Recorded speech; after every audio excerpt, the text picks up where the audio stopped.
todo mundo deve se perguntar quando que a gente começa a desconfiar dessa história, porque é uma coisa muito bonita falar que você está trabalhando pelo meio ambiente, né? Uma coisa muito nobre,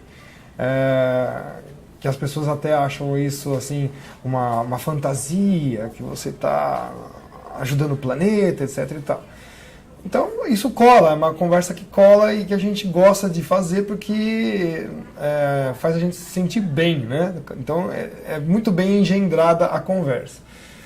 Então eu, como todos os outros, também achava que isso era uma coisa natural, puxa, realmente, vamos cuidar do planeta, etc. e tal. Até no momento que eu comecei a me deparar com essas informações, trabalhando um pouco com pesquisa antártica, trabalhando com ciclones extratropicais no continente antártico. Eu falei assim, eu não consigo ver nenhum tipo de tendência aqui, que o pessoal está falando que as coisas estão ficando mais severas ou não. Então começou por aí a primeira desconfiança.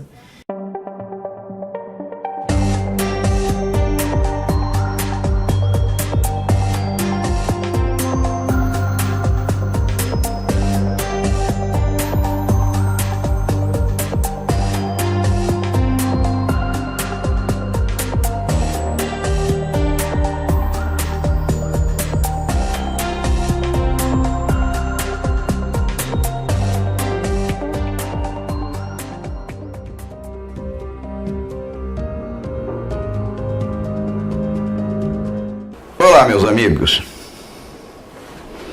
Hoje eu tenho uma satisfação enorme em receber na minha casa uma pessoa que eu admiro há muito tempo, mas que não tinha tido a oportunidade de conhecer pessoalmente, o que estou fazendo agora.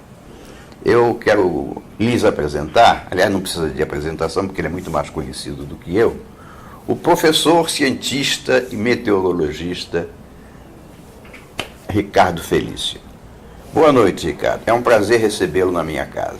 Boa noite, coronel. É um prazer todo meu aceitar esse convite e estar aqui com o senhor, que eu também sou fã dos seus vídeos, das colocações geopolíticas que o senhor coloca na internet.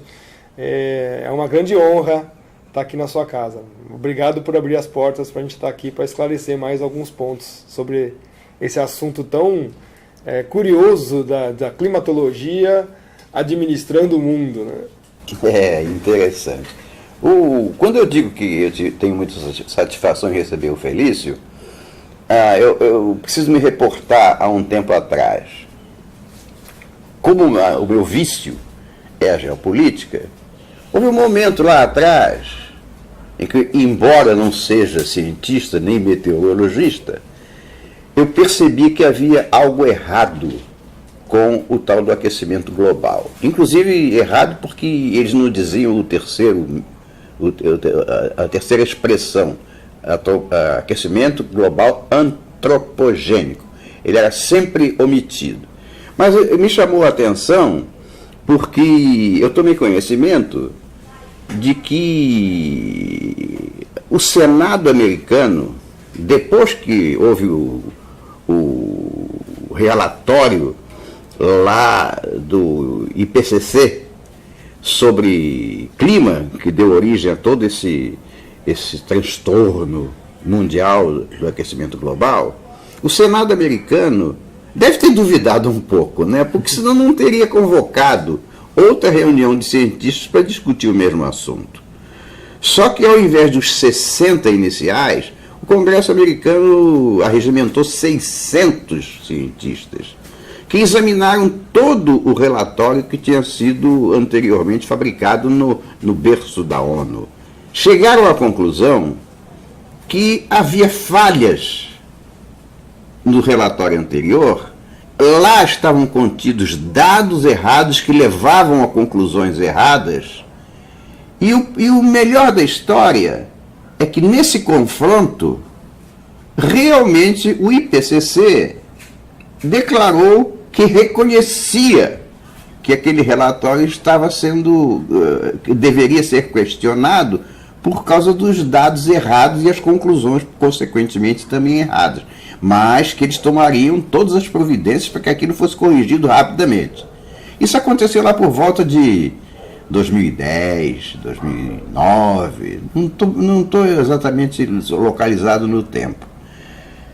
nós estamos em 2018. Até hoje eles estão estudando como vão fazer essas transformações que eles disseram que, essas correções que eles disseram que fariam.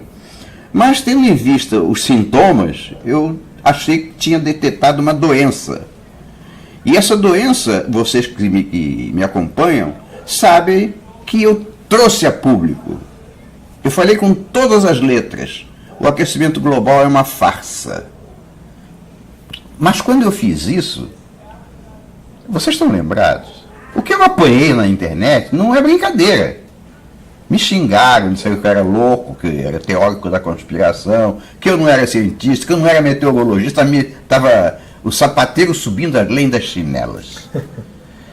E qual não foi a minha surpresa, pouco depois, em ligar a minha televisão e ver uma entrevista do professor Felício no Jô Soares. Eu sabia que já havia cientistas brasileiros que tinham a mesma opinião de que o aquecimento global era errado. Mas isso estava tudo em petit comité. Quer dizer, falando numa universidade aqui, publicando numa revistinha ali, nada com repercussão nacional. Essa repercussão nacional veio com a entrevista do Felício no Jô Soares. Então, naquele momento, eu senti uma alegria imensa, porque eu não era cientista, todo mundo me acusava disso, aliás, não é uma acusação, eu não sou mesmo, mas todo mundo me acusava de estar falando daquilo que eu não entendia. E não é que um cientista brasileiro,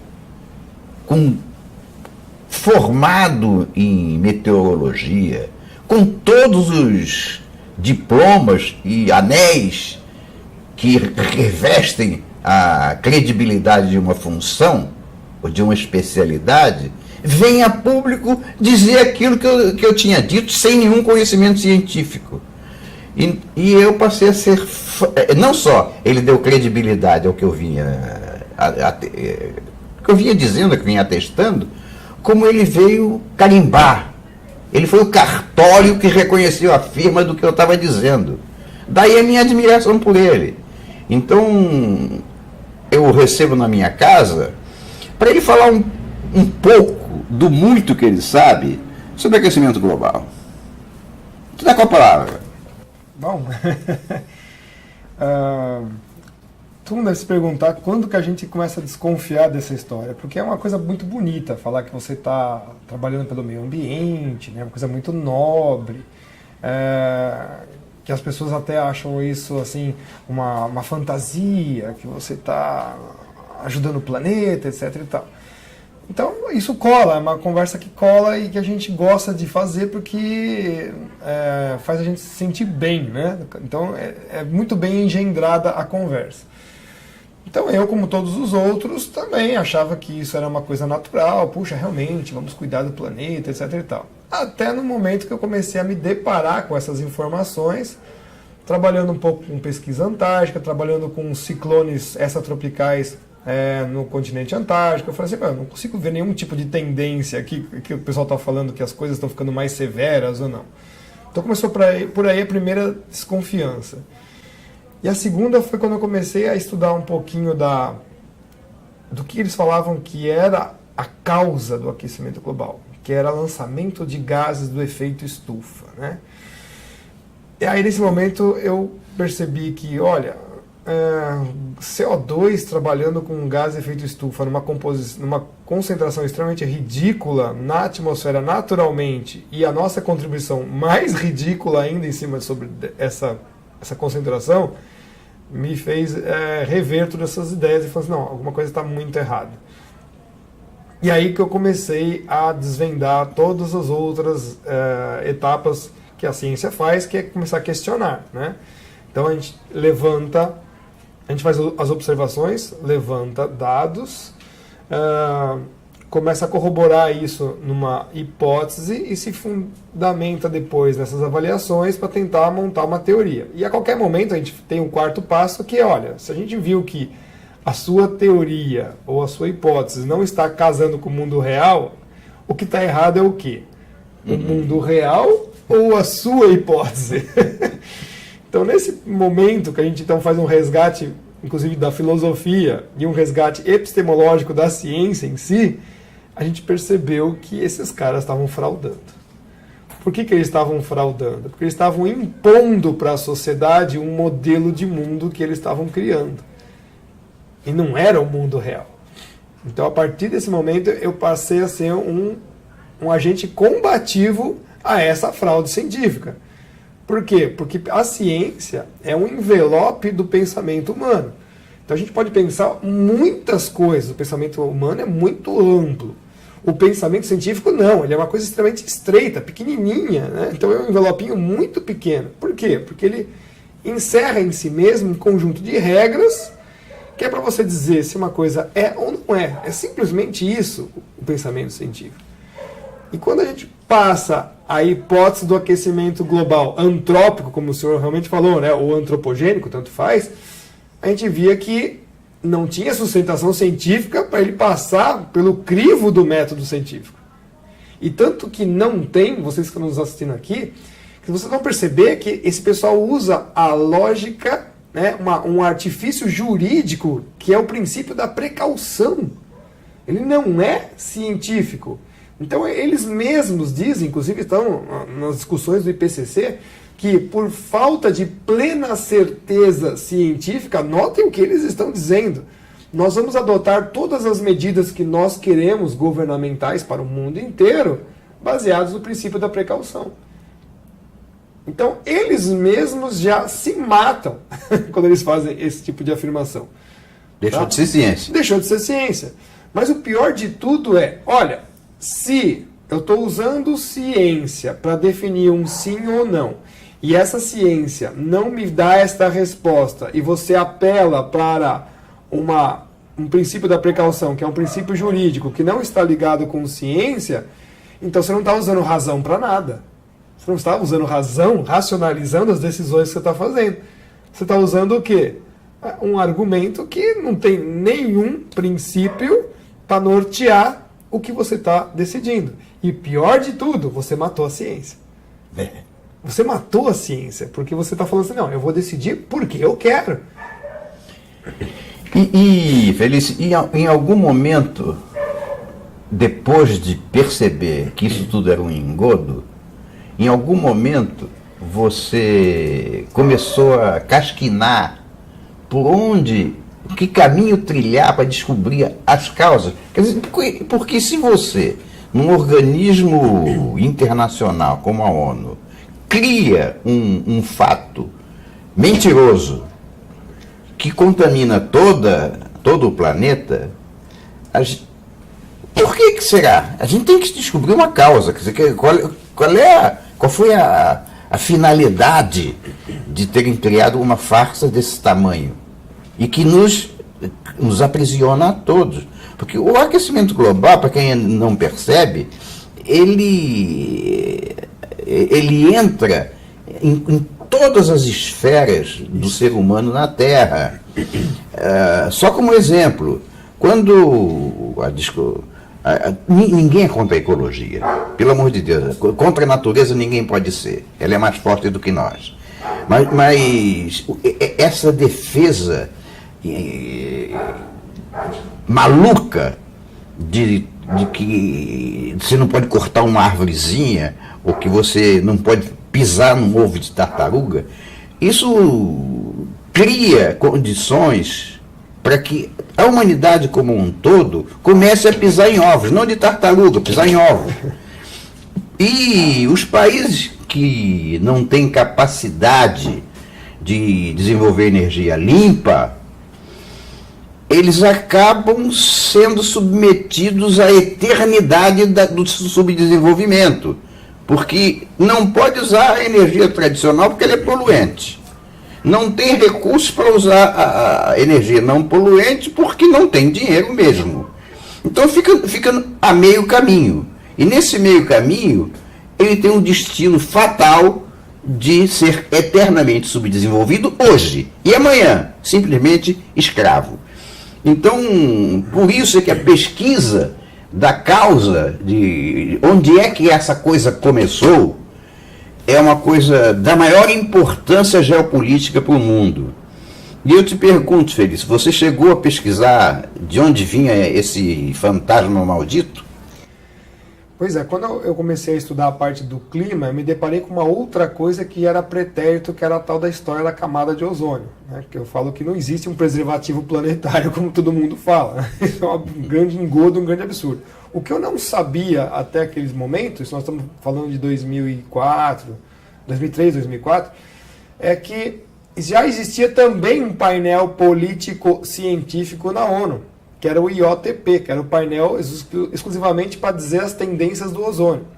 E aí que eu fui atrás dessas informações. Então saí do ramo da parte de científica e fui para a parte política para entender aonde estavam essas agendas. E para minha surpresa, eu percebi que aquilo tudo tinha uma engenharia. Por que tinha uma engenharia? Porque eu fui a fundo no tema do ozônio primeiro.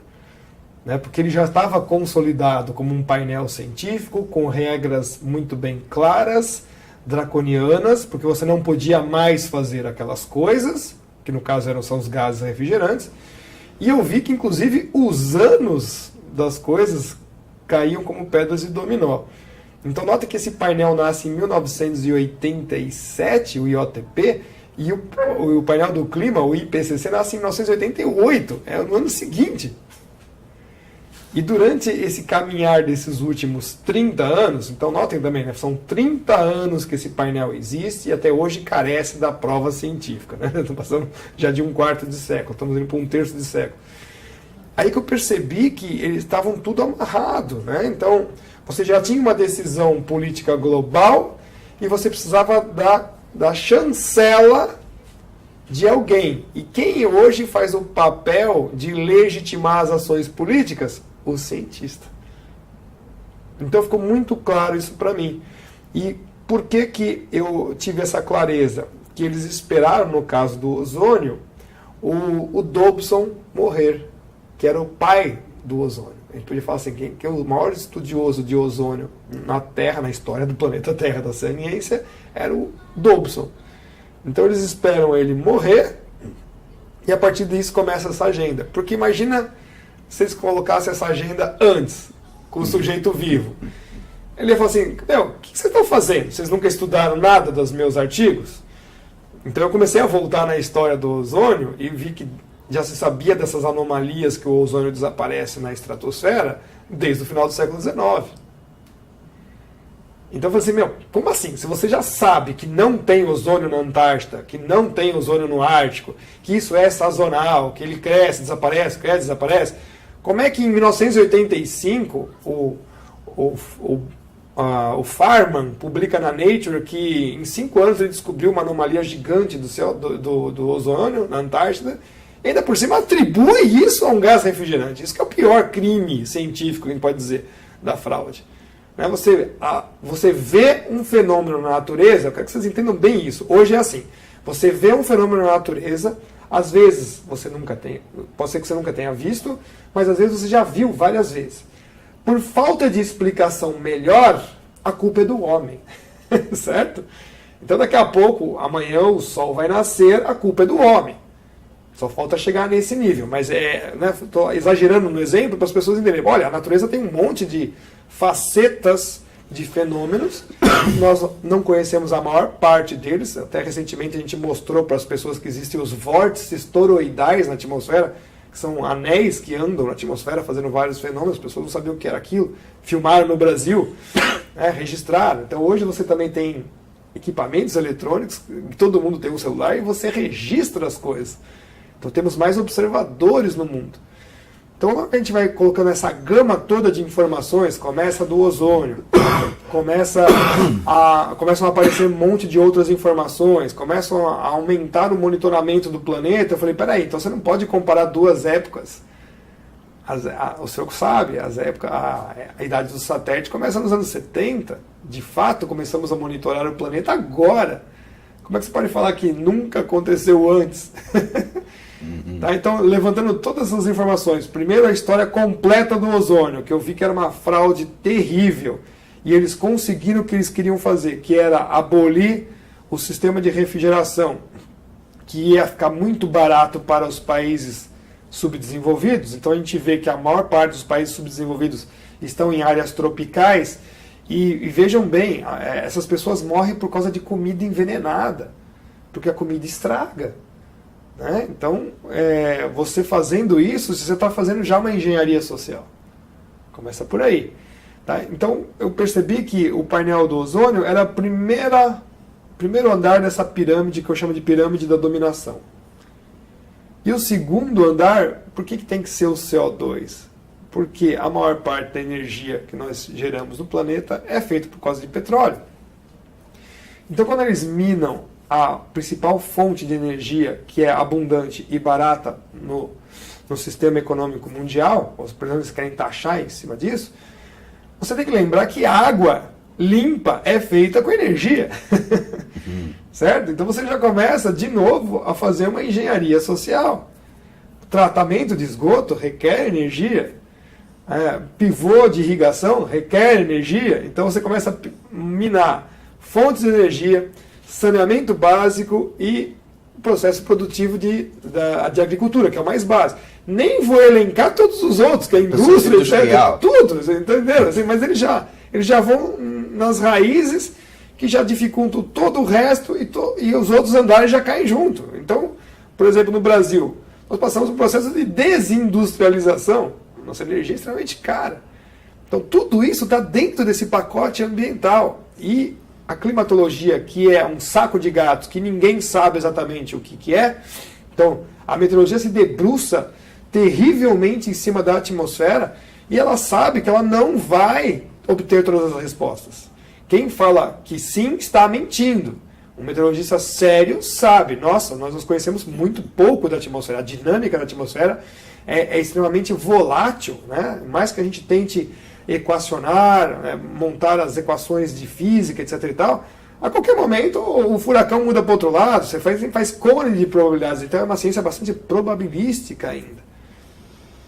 Você vê como a vida nos coloca em vasos comunicantes. Enquanto você estava construindo uma pirâmide, que você chamou de dominação, pirâmide de dominação, eu estava no outro campo, estudando outra pirâmide, geopolítica. Eu estava estudando, quando eu perguntei se você tinha percebido de onde tinha partido o projeto maldito, você se voltou para as tuas evidências científicas. E eu fui procurar as minhas evidências geopolíticas. E o que eu encontrei? Eu encontrei a nova ordem mundial criada em 1990. Eu não vou contar a história da nova ordem mundial, porque todos os meus ouvintes, os meus seguidores já conhecem muito bem essa história. E para os novos, se não entender, consulta o que é a nova ordem mundial pela internet, que vocês vão achar. Mas isso foi criado em 1990. E em 1992, nós tivemos aqui no Brasil a ECO 92, onde eu, por acaso, trabalhei. Eu fui contratado pela ONU para fazer a segurança de comunicações do evento. Então eu estava lá, eu era aplaudindo o Maurice Strong, que era o secretário-geral da ONU, aplaudindo ele todo dia, porque ele estava falando coisas bacanas. Mal sabia eu que aquele maldito estava mostrando para a gente um projeto maldito e que levou à maldição até hoje. Sim. Então, o aquecimento global nasce da ONU. Mas por que nasce da ONU? Porque a ONU instituiu uma constituição chamada Carta da Terra, que foi assinada por ele, Maurice Strong, e pelo Gorbachev, com a Cruz Verde Internacional, que era dele, ele era o presidente. E aí eu comecei a perceber que história estranha é essa, botar o Gorbachev logo depois da queda da União Soviética, junto com o secretário-geral da ONU, para fazer um documento que seria a Constituição da ONU, falando de ecologia, e vem aqui para o Brasil, para disparar esse processo. Então eu descobri o ovo da serpente. Eu pensei que eu estava descobrindo o ovo da serpente. Eu achei que o ovo da serpente era a ONU. Mas ainda não era o ovo da serpente.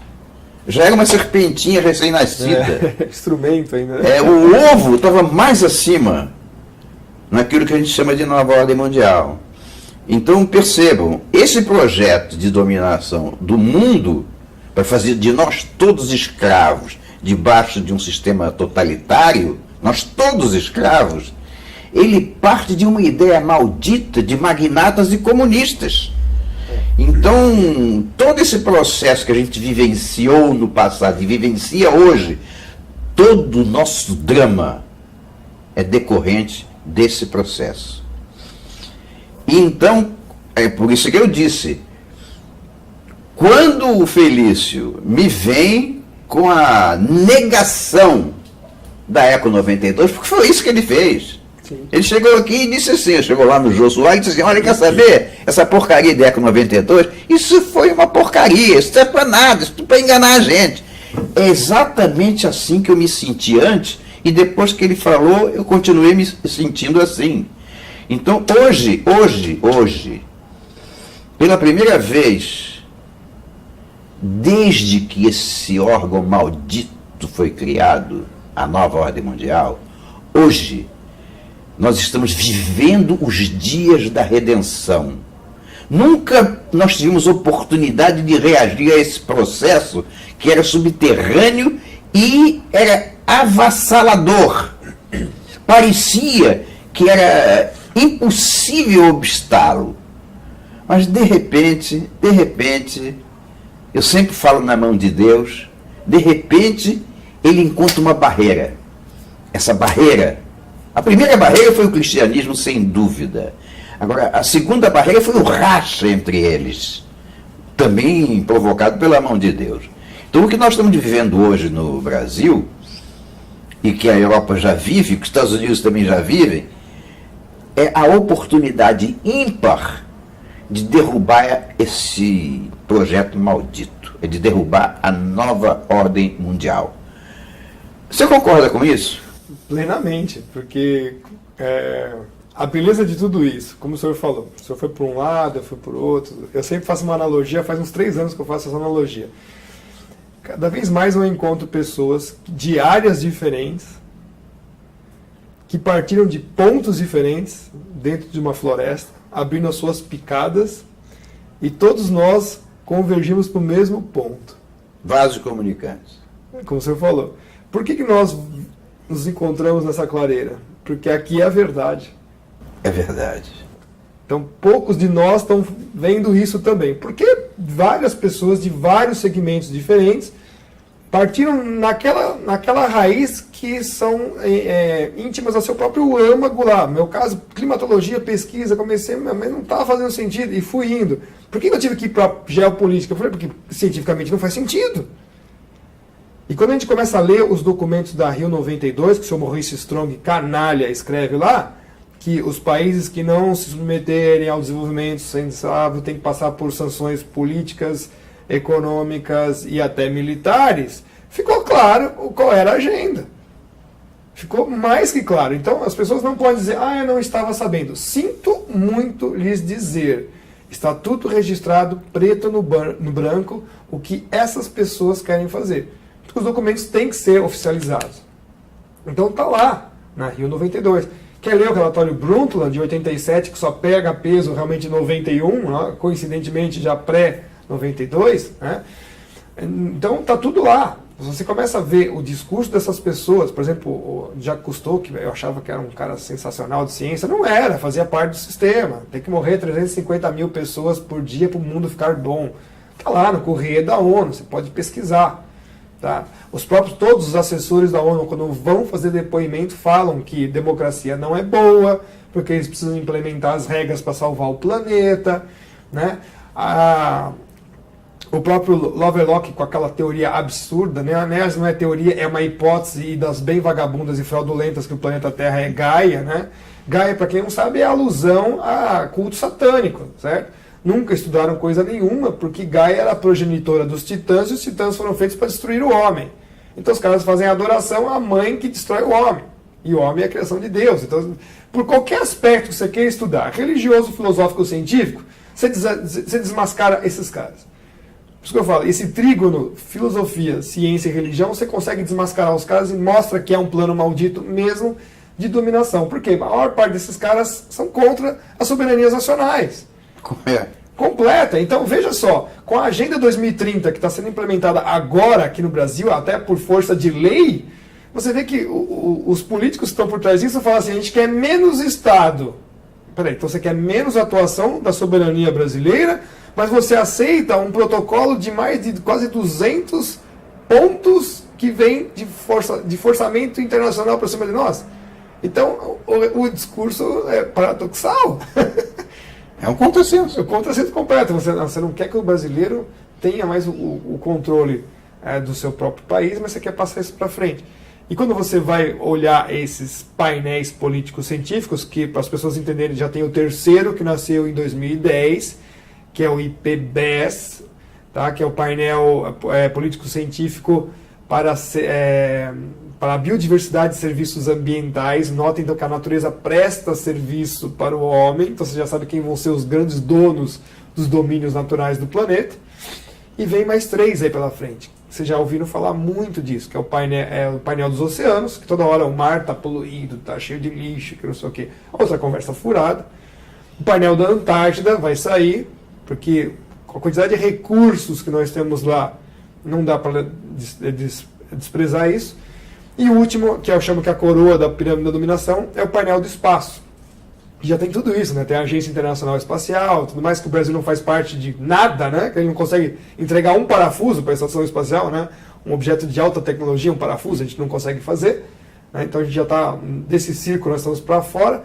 E você já ouve aquela conversinha que o espaço está cheio de lixo. É verdade. Por quê? Porque é o mesmo discurso de hoje, feito por essas potências que querem manter os países na sua situação de subdesenvolvimento, que é o seguinte: olha, países subdesenvolvidos, vocês não podem mais lançar CO2 na atmosfera porque nós lançamos muito. Então a cota de vocês não é possível. É o mesmo discurso para o espaço. Olha, países subdesenvolvidos, vocês não podem colocar seus satélites em órbita porque as órbitas já estão todas ocupadas pelos nossos satélites. Só que o que ninguém sabe é que no Livro Branco de Defesa Nacional já estava dizendo que em 2025 os países que não colocarem os seus satélites de origem própria, né, então de construção própria no espaço, vão perder a soberania do espaço aéreo sobre os seus países dos voos internacionais. Isso é ótimo, né? Isso é fantástico, né? Então você vai fatiando o meio ambiente e eles vão tentando pegar. Pois é. Eu queria só mudar de assunto, porque tem uma coisa que me intriga bastante. Eu não posso perder a oportunidade de conversar com um cientista. Nossa, que bom. E não fazer perguntas que me incomodam, né? Científicas. Por causa de toda essa ambiência do meio ambiente, por causa de todo esse discurso, a gente, todas as vezes que fala de petróleo, todo mundo faz beicinho, né? Sim. Porque petróleo é uma coisa horrível, oh meu Deus, poluição, papapá. Então vem a Marina e fala com aquela calminha dela, no ambientalismo, na sustentabilidade e tal, dizendo para mim o seguinte: olha, quer saber? Você é um poluente, você é um cara nocivo. Eu vou criar o Minha Casa Minha Vida com todos os telhados em placas solares. Nossa, essa é a promessa de campanha dela. Ela fez isso. 1 milhão de casas com teto solar, com placas solares para energizar. Então, a obstinação com que se trata de energia limpa nos leva a tendência a eternizar a nossa incapacidade de ser. Sim. Quanto mais de produzir. E quando a gente estava conversando aqui antes da entrevista, a gente conversa antes da entrevista, não sei se você sabia. Quando a gente estava conversando aqui antes da entrevista, o Felício me falou que existem projetos na Rússia, na China, no Canadá e nos Estados Unidos, do desenvolvimento de energia nuclear, com reatores de pequeno peso, pequeno volume, e que são capazes de suprir uma população realmente, uma população relativamente grande e que, portanto, atende uma cidade pequena. E, obviamente, se eu colocar um artefato desses em cada cidade pequena, eu evito a necessidade de ter uma grande usina e transmitir. Eu elimino a necessidade da linha de transmissão. E eu me fiquei muito interessado nisso. Eu te pediria que dissesse para o público um pouco sobre esse projeto. Perfeito. Vamos então só retomar 2 pontos importantes. Que qualquer cientista sério, e inclusive da área de engenharia, vai falar: energia limpa, uma ova, né? Esses painéis solares são extremamente poluentes, têm vida curta operacional, né? E depois que você perdeu, eu não sei o que fazer com aquilo. É um lixo pior que o lixo atômico. Muito pior. Você quer ver uma coisa que realmente traz problema ambiental? A fabricação desses equipamentos e o descarte deles. Essa é a primeira coisa que tem que deixar claro para todo mundo. Isso vale para painel solar e vale para torres eólicas. Ah, mas professor, então o senhor está falando que a gente não deve abandonar isso? Não, isso aí é bom para microgeração. Você tem alguma coisa, um poste, um painel, um equipamento, ok? Isso é ótimo. Para larga escala, isso é um terror. Isso é um terror. Tá? Então, isso é uma enorme falácia que eles já testaram na Europa. Eles sabem que isso não funciona e vão desovar tudo isso aqui no terceiro mundo. Para que eles estão fazendo isso? Para ganhar o tempo que eles precisam, cerca de 10 a 20 anos, para colocar em fase comercial. Então, notem, eles já estão na fase experimental, certo? São os últimos ajustes, os últimos acertos das novas formas, vamos dizer, novas bem relativas, né? Já conhece essas coisas há bastante tempo, que são a fusão nuclear, a fissão nuclear totalmente limpa, que são os reatores nucleares que vão queimar inclusive o lixo nuclear, então não vai ter praticamente nada de resíduo. O que tiver vai ser tão pequeno que você coloca num galpão e fica lá e está ótimo. Dependente de trítio? Vão ter vários tipos. Tem os de trítio, tem os que vão usar lâmpada de paládio. Eu fiz a pergunta. Sim. Porque o trítio é muito raro. Extremamente raro. Então, nós temos um pouquinho aqui no Brasil e o resto está na Lua. Nosso grande fornecedor de trítio é a Lua. Então, estão um pouco longe. E o trítio é necessário para as bombas nucleares de pequeno porte, as estáticas, né? Então, eu estou perguntando se esses geradores de energia nuclear que estão sendo desenvolvidos dependem do trítio, porque se dependerem do trítio, eles vão ser caros. Não, eles não vão ser simplesmente abordando só esse tipo de tecnologia. Não, eles vão tentar fazer mesmo com hidrogênio, até dos mais simples, tá? A ideia é que a coisa seja eternizada, ou seja, energia sem limites. Renovável. Aí é 100%, não tem mais o que fazer, vai ficar lá gerando. O que mostra isso é o ITER, que é o reator termonuclear internacional. Internacional por quê? Porque Rússia, Canadá, Estados Unidos, Coreia do Sul, a China e alguns países da Comunidade Econômica Europeia estão juntos nesse projeto. E você não vê o nome do Brasil lá. Então, isso é assustador. Então, isso já é assustador. Porque essas pessoas esses grupos que trabalham, teoricamente, como se fossem polarizados, tal, nos grandes projetos eles estão juntos. Estão trabalhando juntos. A Rússia está muito lá na frente, a Alemanha está seguindo eles também ali, né, dos reatores de quinta geração, que vão queimar o lixo nuclear. Então, reatores de fusão e de fissão vão evoluir muito nos próximos 10 a 20 anos. Fusão, tanto a quente quanto a frio, né? Aquela experiência que aconteceu lá na Itália, lá nos anos 80, para quem lembra, né, que os caras conseguiram fazer fusão e gerar energia a baixas temperaturas. Isso não foi descartado. Tá? Aqui no Brasil tentaram fazer isso na universidade e caíram matando em cima dos pesquisadores, tiveram que pedir desculpas. Eu nunca vi um cientista pedir desculpa, gente. O cara está tentando fazer alguma coisa. Não se sabe ainda todo o procedimento de fazer essa energia de fusão a frio acontecer, mas vários experimentos deu certo. Então as temperaturas alcançaram 256, 300 graus Celsius, que é o suficiente para você, um circuito de 2 estágios, evaporar a água e rodar uma turbina. Certo? Então, sempre é assim, né? Você quer transformar a água em vapor para gerar energia elétrica através de uma turbina. Então, existem todos esses aspectos aí que estão sendo trabalhados já na escala experimental para entrar na escala comercial, que aí entra o Acordo de Paris.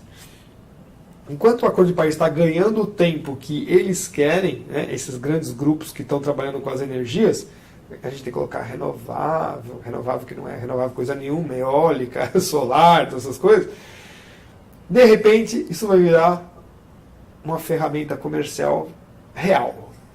Ela vai para o mercado. Vai destruir todas as outras, obviamente, imediatamente, e nós vamos ser forçados, por causa desses acordos assinados internacionalmente, né, nessas agendas da ONU, a implementar isso. E aí acabou, né? É escravidão eterna. Não foi à toa que o Trump saiu do acordo, né? Paris.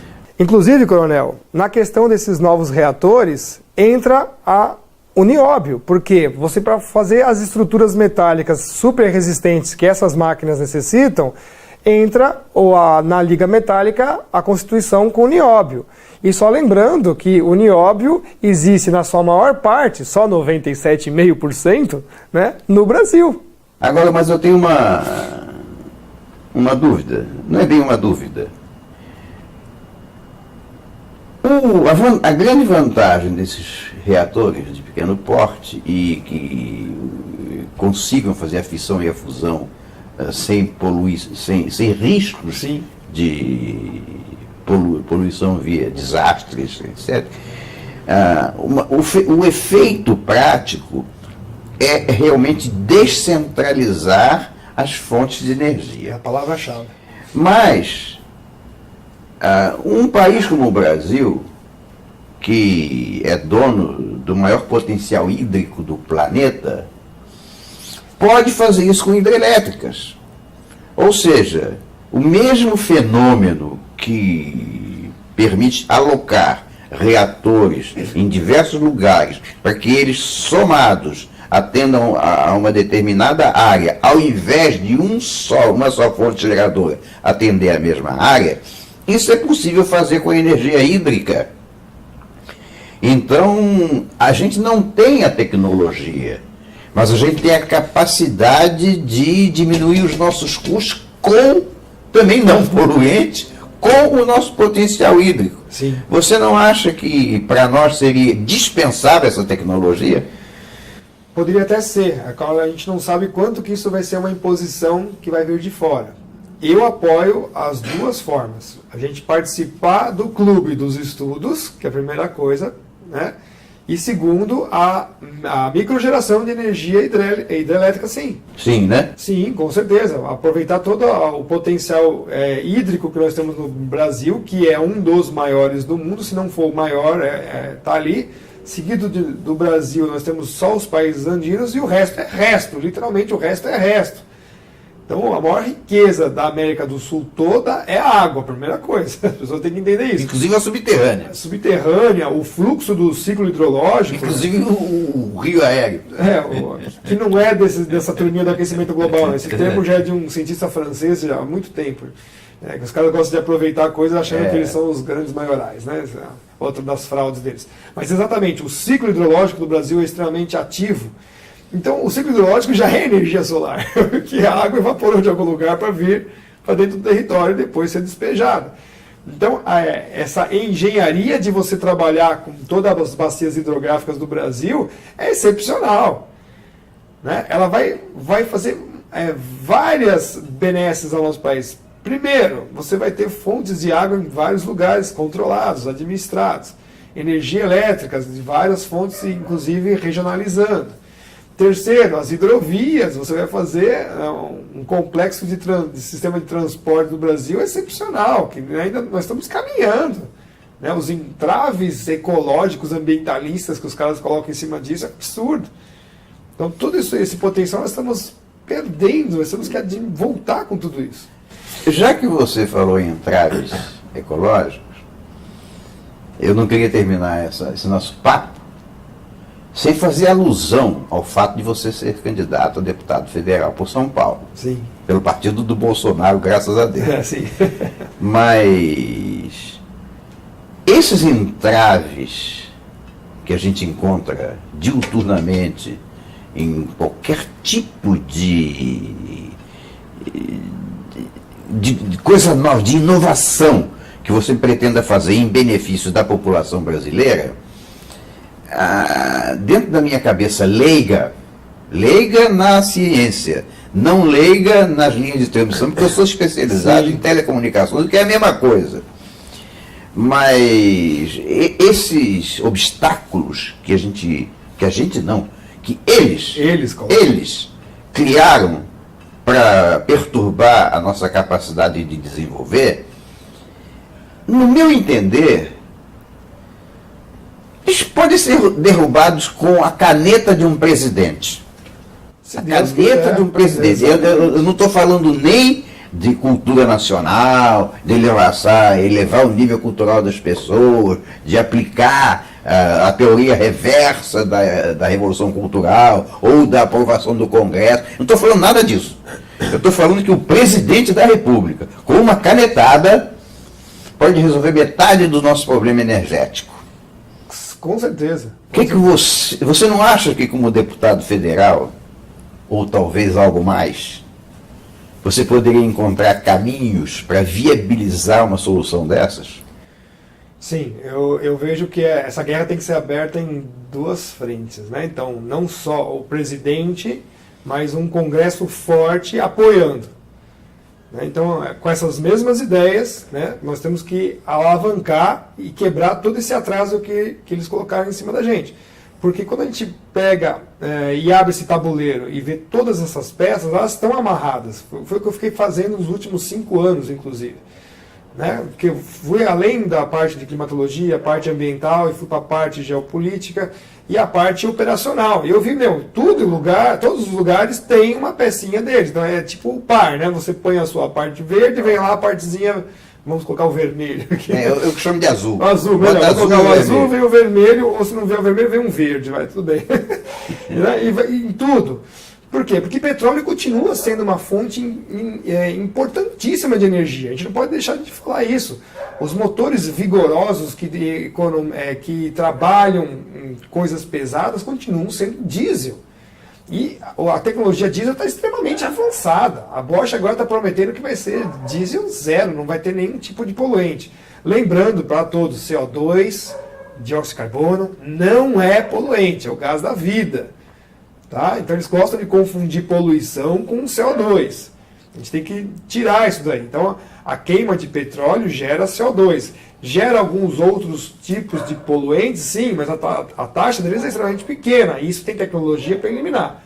Então a primeira coisa que você tem que saber é, olha, no petróleo não vai ser descartado não.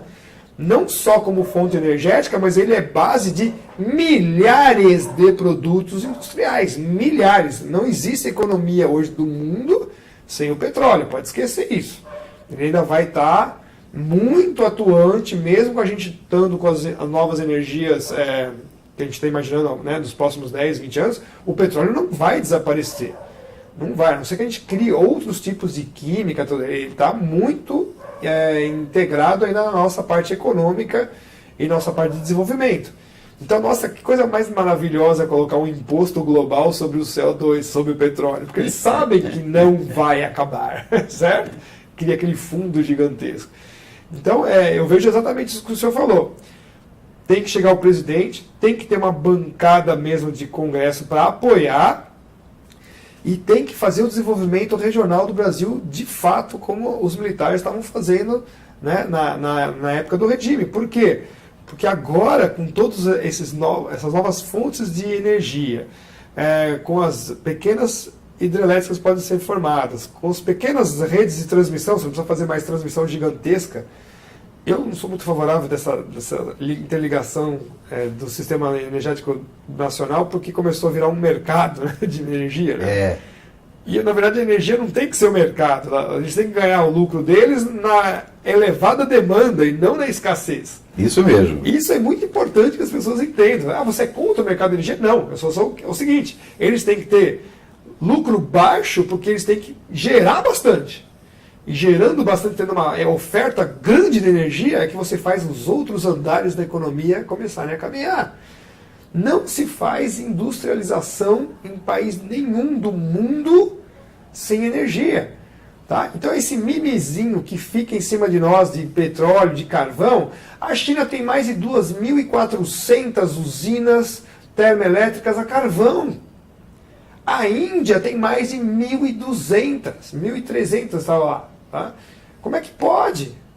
E eles são lá os protagonistas de acordo de clima, etc. e tal. Eles estão nem aí, eles só fazem a fachada e estão mandando ver. A gente, além de fazer o papel de bons moços, né? Queremos levar e bater no peito como os protagonistas dessa história. Não dá para aceitar um negócio desse. Protagonista e vítima. Vítima, exatamente. Dessa construção. Então nós temos, exatamente como o senhor falou, é o momento em que nós podemos fazer tudo. Nunca a tecnologia, a ciência, o desenvolvimento, comunicações, energia, né, afloresceu tanto na humanidade e nós temos aí o Brasilzão todo à nossa disposição. Para derrubar o projeto maldito. Com certeza. E é isso que eles têm medo, terror.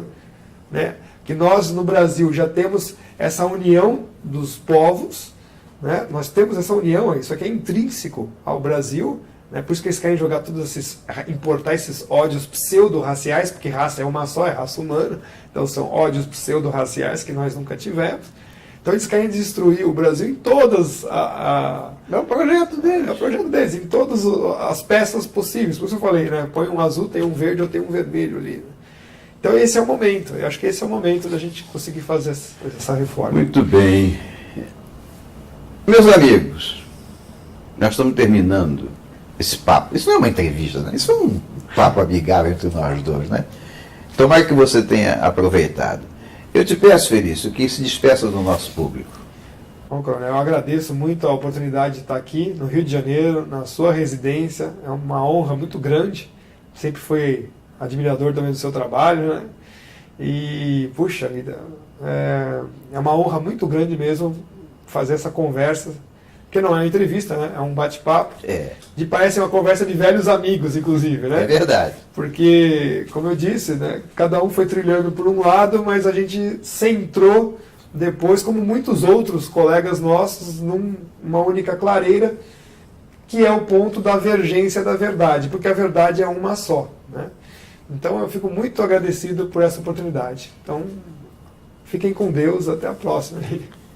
Então, o meu boa noite, fiquem com Deus. Ele falou em verdade, o Bolsonaro costuma dizer, né? A verdade vos libertará, está escrito na Bíblia. E é realmente o único percurso que se pode trilhar sem tropeços é a verdade. Porque não só aquele ditado diz que a mentira tem perna curta, como a coerência do caminho depende de que ele seja verdadeiro. E o caminho que a gente trilhou nos últimos 30 anos aqui no Brasil foi péssimo. Agora, tem muita gente que diz, todo dia eu vejo aí na internet, até na rua, porque o brasileiro é um povo idiota, é um povo burro, é um povo indiferente às coisas que acontecem, e eu sempre reafirmo o contrário. Não é não, não é não. Nós temos uma nação excelente, nós temos um povo maravilhoso. O que aconteceu foi a negação total para que esse povo fosse informado sobre o que estava acontecendo. E isso ainda acontece hoje. Graças a Deus, nós encontramos uma cunha, a internet, onde a gente pode se manifestar. E foi a internet que nos permitiu adentrar por essa cunha, que é uma trilha. E como disse o Felício, são várias trilhas que estão conduzindo todas para um centro único, que é a verdade. E eu lhes digo mais, vou fazer campanha eleitoral. Meus queridos amigos, não percam essa chance enorme que nós temos agora de sair fora desse barco maldito. Elejam a direita, elejam o Felício, elejam o Bolsonaro, elejam o Mourão, elejam uma bancada que lhes dê suporte no Congresso, elejam governadores de direita, elejam deputados estaduais de direita, porque é da soma de todos esses esforços que nós construiremos um Brasil que seja palatável para os nossos filhos e para os nossos netos. Feliz, foi um prazer conversar com vocês. Imenso mesmo, querido. Foi bom.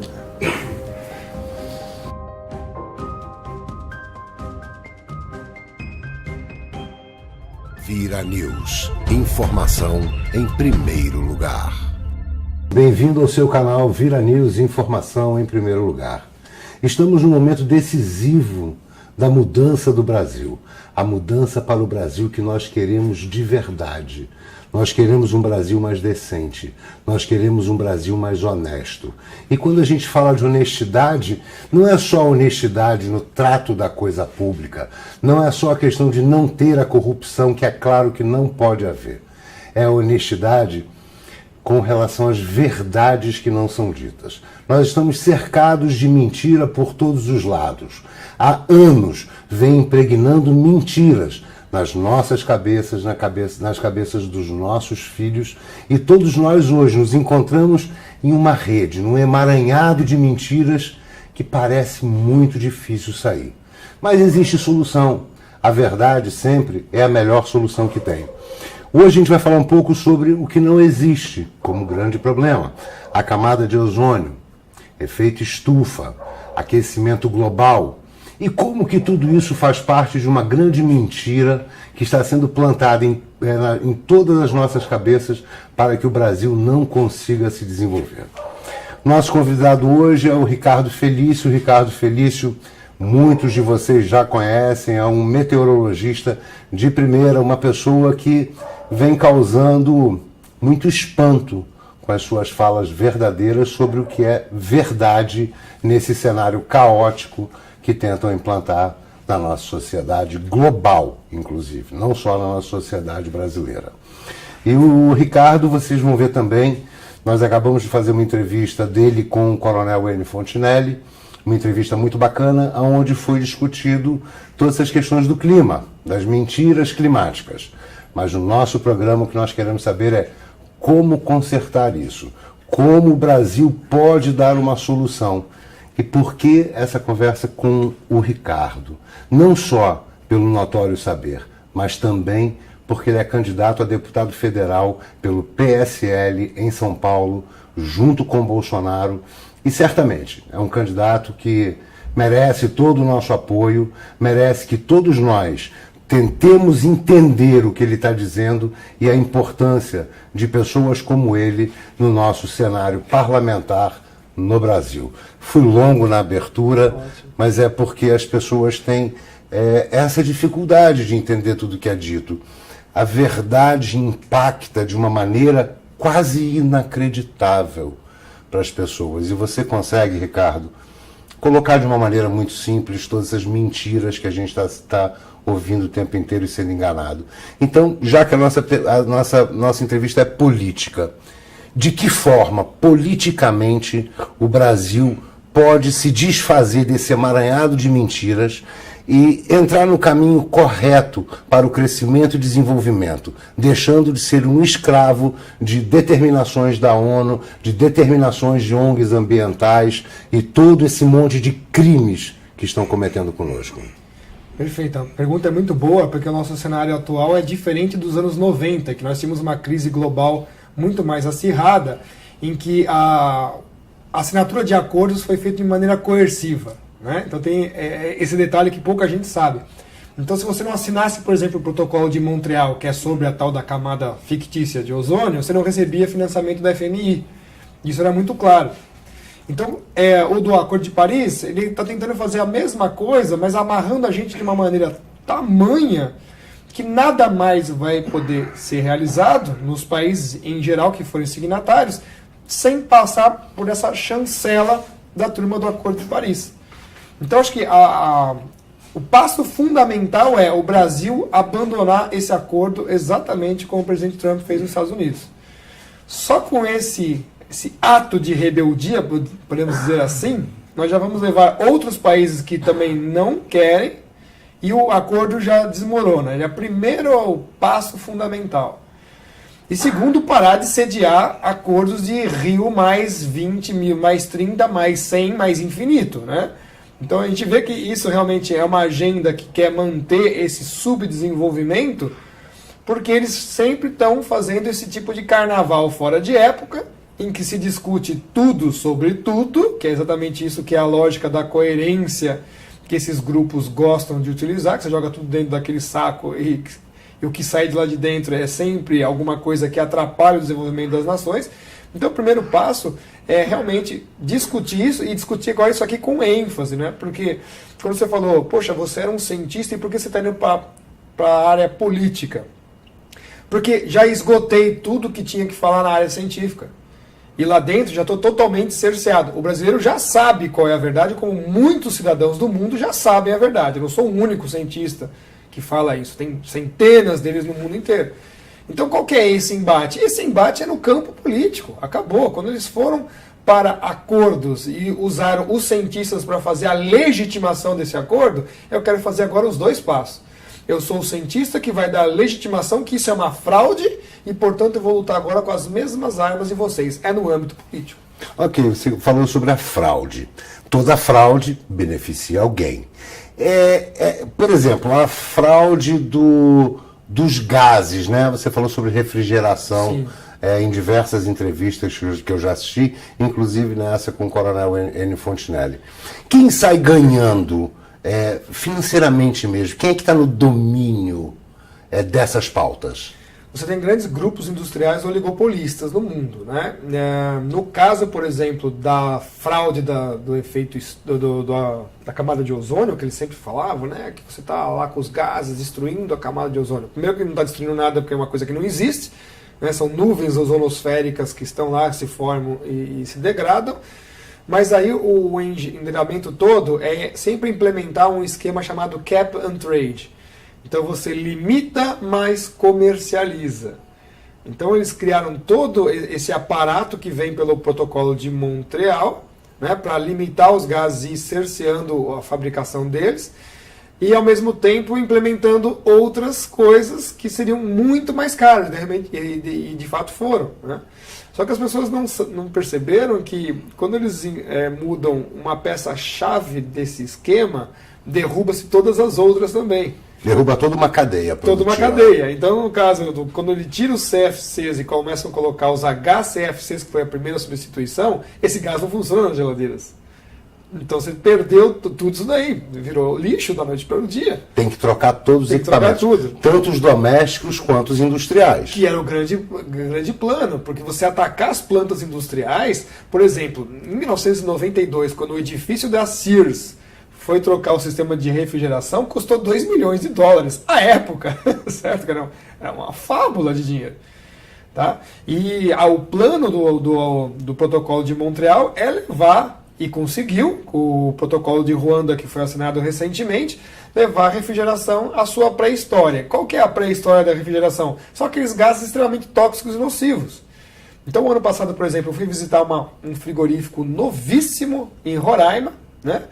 E me deparei com o sistema de refrigeração e perguntei, mas o que são esses negócios que estão aqui? Eles falaram, isso aqui são os alarmes de emergência. Falei, alarmes de emergência para quê? Porque se vazar o sistema de refrigeração e trabalhar com amônia, as pessoas na fábrica morrem em 3 minutos. Então notem, você troca um negócio que era extremamente eficiente, completamente inerte para o meio ambiente e conseguia dar uma segurança importantíssima para as plantas industriais por uma coisa que é extremamente volátil, que vai trazer problemas e tudo mais. Por uma farsa que é afetar a camada de ozônio. E aí você viu que grandes grupos industriais que trabalhavam com a química fina mudaram seus patrimônios da noite para o dia em uma ordem de 10. Então, só para entender, o clima é cíclico e a mentira também. A mentira também. A mentira também, eles têm que ir mudando para conseguir fazer com isso dinheiro. Dinheiro e poder. Então, a gente, quando estudou a questão climática em particular, tem 3.000 anos, ela não é recente.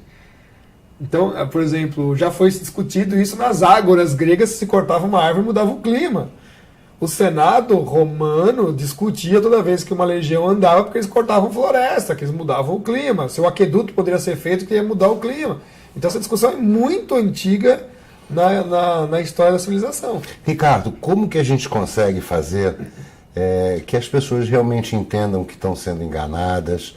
Porque a gente percebe que é muito bacaninha, é muito descoladinho, tá ligado às questões ambientais, tá ligado à Mãe Terra, que teve a Carta da Terra da Eco 92, e as pessoas caíram já nessa história, incorporaram essa história e acham tudo isso muito bacana, e isso não é. Como que a gente consegue modificar essa mentalidade? Foram anos para construir. Quantos anos você acredita que a gente leva para desfazer? Em geral, quando as pessoas acordam para uma fraude, elas rapidamente mudam. E você nunca mais consegue convencê-las do contrário. Isso é uma vantagem ao nosso favor. Tá? E o segundo plano, que eu sempre gosto de passar para as pessoas, é, uma vez que você está identificando essas fraudes, entenda o porquê. Não é só pela questão de subdesenvolvimento, etc. E tal. É para camuflar os verdadeiros problemas que estão na sua sociedade. Qual é o nosso verdadeiro problema ambiental? Saneamento básico, que a própria palavra fala que é saneamento básico. Ou seja, se você conseguisse implementar 100% saneamento básico e água limpa no território brasileiro, você resolve 90% a 95% dos problemas ambientais do nosso país. E é por isso que esses organismos internacionais maléficos ficam forçando, dando dinheiro, capitalizando essas ONGs que vêm para ficar trabalhando. São milhares de ONGs trabalhando nesse conceito da mentira, que deixa com que o Brasil não consiga se desenvolver. Não se desenvolve e, ao mesmo tempo, rouba bastante tecnologia. Por exemplo, o mercado da biopirataria que nós temos no Brasil é um absurdo. Né? Então você tem essas ONGs também lá, pegando uma folhinha, conversando com o índio, o que faz, não sei o quê, e levando isso tudo para fora. Que é o que chega aí no nosso terceiro painel político-científico, que já está montado desde 2010, que é o IPBES. Ele está lá exatamente trabalhando com isso. O que é a biodiversidade agora? É a banana da vez. Né? A República das Bananas, esse termo que você só manda matérias-primas básicas, a biodiversidade tem esse papel agora na economia do século XXI. É incrível, é realmente incrível. Quando a gente descobre a verdade, descobre que está sendo enganado há tanto tempo, eu vou dizer por mim, venho lhe acompanhando há diversos anos, me deu um alívio muito grande, porque realmente essa armadura que eles colocam no cidadão, essa imobilidade, esse engessamento social, não permite o crescimento nem individual e nem o coletivo, nem o da nação. As nações estão amarradas e cada um de nós, cidadãos, está amarrado. É incrível. É o conjunto todo, né? Você sublima o desenvolvimento e faz as pessoas sublimarem em si mesmas, porque atribui a elas um sentimento de culpa por existirem. E isso que é a coisa que mais dói, tanto do aspecto filosófico quanto religioso, inclusive, né? Porque você não consegue se desenvolver, não consegue fazer absolutamente nada e ainda se sente culpado por existir. Isso é um enorme absurdo, uma enorme... É incrível. Então vamos lá. Você é candidato a deputado federal por São Paulo. Eu vou dizer com toda a tranquilidade do mundo, adoraria ser eleitor de São Paulo. Meu título está no Rio de Janeiro, senão certamente meu voto era seu, porque eu entendo a importância de pessoas como você dentro do nosso cenário político, para começarem a levantar esses assuntos e que a gente consiga politicamente começar a mudar esses paradigmas. É uma coisa que eu estou vendo, no caso eu estou inclusive representando essas pessoas que também estão sendo censuradas. Então, estou articulando com diversos outros pesquisadores, outros cientistas de diversas áreas. Então, a nossa ideia já, a partir do primeiro momento, é montar um fórum de o que nós já temos de know-how e de RHs, né, desses recursos humanos no Brasil, e que estavam faltando esse pontapé inicial. Então isso é de suma importância, fazer essa avaliação geral das coisas que nós já temos preparadas, para começar a fazer esses enfrentamentos. E é óbvio, o Acordo de Paris vai ser já a primeira coisa a ser debatida. Mas do aspecto do desenvolvimento, para construir essa nação, reconstruir essa nação, na verdade, né? nós estamos preparando um grande projeto, um grande programa disso, tanto que vai entrar uma sinergia de diversas áreas, tanto o plano energético, o plano industrial e o plano econômico já geram junto, como o desenvolvimento de pessoas. Então também nós queremos fazer com que essas pessoas tenham sejam cada vez mais melhor capacitadas para essa próxima geração, aí 10, 20 anos, para a gente poder mudar esse Brasil. E agora é o melhor momento de todos, porque nós temos o bônus demográfico.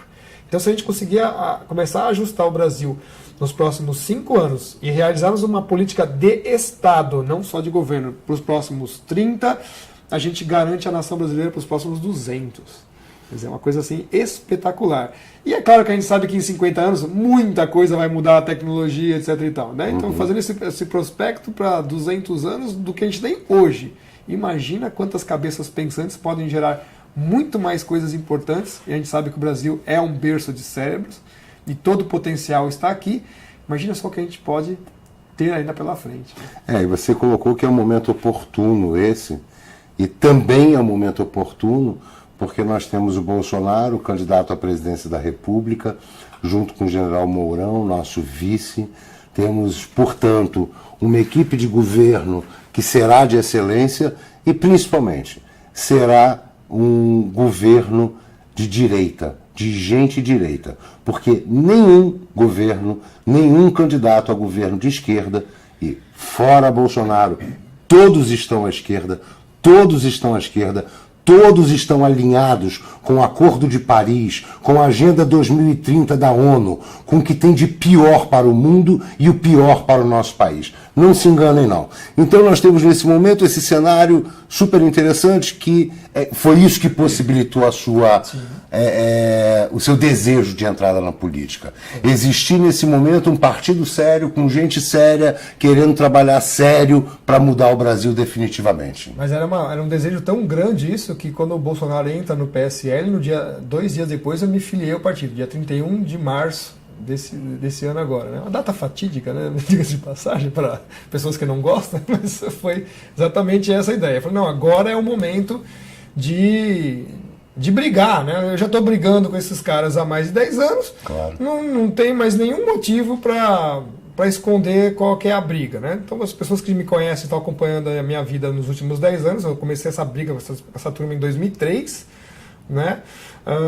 Então era um cenário natural a se percorrer mesmo, né? Porque é um cenário de luta, de mudança, e a gente tem que fazer parte disso, né? Não pode ficar se omitindo, não pode se acovardar frente a esse inimigo, que ele é muito poderoso, mas como nós estamos detentores da verdade, a gente quer mostrar isso para as pessoas, e nós temos um projeto de Brasil, de país, né? Não de subdesenvolvimento, mas de desenvolvimento, agora é o momento.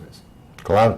Eu queria então que você, para a sua câmera, desse um recado para todos os eleitores do Estado de São Paulo, os nossos irmãos paulistas e paulistanos. Bom, eu estou aí no PSL como deputado federal, número 1727, e nós temos aí um grande projeto para quem está acompanhando a gente na internet, mostrando áreas de desenvolvimento que estão sublimadas nos últimos 35 anos. Tá? O atraso de transportes, desenvolvimento industrial, desenvolvimento energético, como que a gente perdeu esse fio da meada a partir dos anos 80. Então a nossa ideia é retomar todo esse plano estratégico, geoestratégico inclusive, de desenvolvimento do Brasil. São várias frentes que vão ser abertas, mas nós temos aí pessoas bastante capacitadas para fazerem isso funcionar. Tá? Então nós estamos com essas primeiras premissas, as primeiras ideias. É claro que não dá para detalhar todos esse grande volume de informações, mas os planos são exatamente regionalização do Brasil em todos os aspectos: energético, industrial, econômico e social. Tá? Isso vai trabalhar junto, porque quando você começa a fazer um desenvolvimento econômico seguro, de fato, você vai ter também um desenvolvimento social. E aí nós vamos caminhando devagar, né, e levando o nível cultural do nosso povo, etc. e tal, para um desenvolvimento superior dos próximos 20, 30 anos, projeto de Estado, que é o que a gente precisa. Então tomem cuidado com esses candidatos que dizem aí que não querem mais a ação do Estado, né? Eles ficam falando, não, mas o Estado não está se metendo. Cuidado com isso, porque isso aí é um discurso que está elencando o quê? Favorecer a Agenda 2030. Então, é o paradoxal. Não queremos o Estado brasileiro, mas queremos a agenda da ONU. Né? Então, sempre que eu falo assim que a gente precisa de um Estado forte, não é um Estado forte contra o cidadão. É um Estado mínimo, mas aquele que é responsável em defender os nossos interesses contra os inimigos internos e os externos. Olha, Ricardo, foi um prazer te entrevistar, foi um prazer enorme te conhecer. Agradeço ao Coronel Enio Fontinelli por essa oportunidade e te desejo toda a sorte do mundo. Espero de verdade te encontrar muito em Brasília, na Câmara dos Deputados, porque eu tenho certeza que pelo seu conhecimento você vai fazer um trabalho brilhante para todos nós, para todo o Brasil. Sem exceção. Obrigado, querido. Obrigado. E é isso. Perceberam que o Brasil está num momento de mudança? Perceberam que esse momento de mudança depende de cada um de nós? Depende de mim, de você? Depende da gente não cair nessas histórias da carochinha que os candidatos estão nos contando. Lembre-se, todos estão à esquerda. Pergunte para o seu candidato, você é favorável à Agenda 2030 da ONU?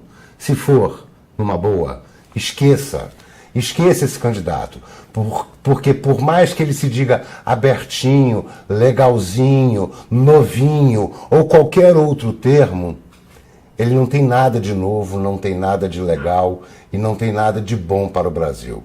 Nós temos hoje a oportunidade de fazermos um excelente presidente e formarmos também um excelente Congresso Nacional.